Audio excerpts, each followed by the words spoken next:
Alrighty, day one of the Cayenne Overlander build. Jackson, go ahead and start the motor. Push the key in and turn it. We're cutting the rear muffler off right now. I loosened the hanger bolts and took a couple of the heat shields off so I can get the muffler out. Give it a couple revs, Jax. Smash it down.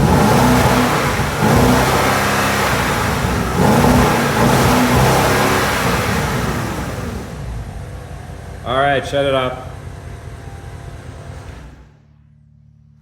So now, when you do this, you want to make sure your hanger bolts are loose because they can be corroded and stuck.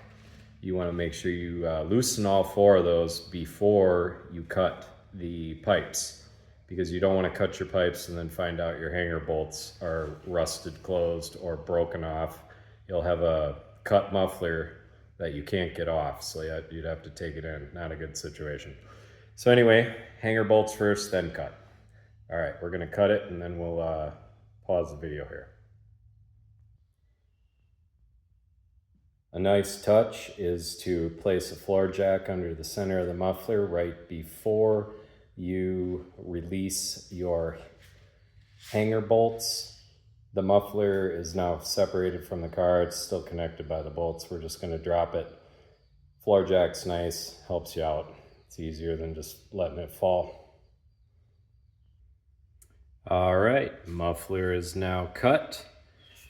Your hanger bolts have been removed. There's two on each side. These little screws are for the heat shield that you need to remove, that is up under here, as you can see.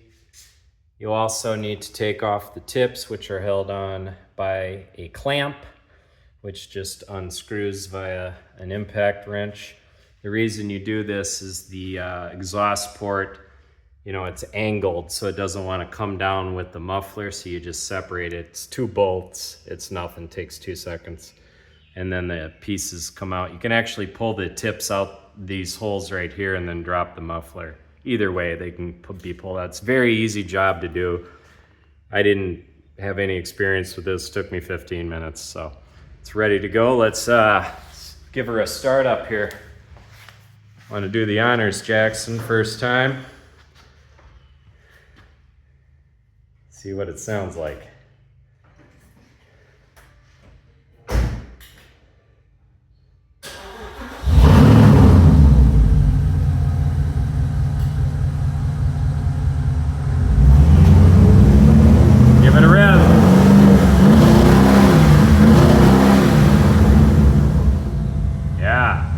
Way better.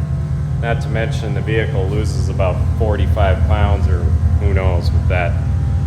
Being a turbo, you have your turbos on the exhaust, which mitigates the snappiness of the exhaust.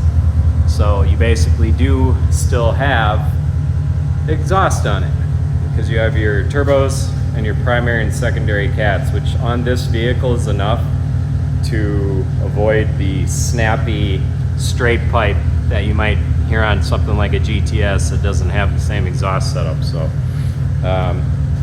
it sounds to my ear, even in the garage, like I'd leave it alone. It's not too much. So all right, we're gonna go take her for a spin here and listen to it on the road. Thanks.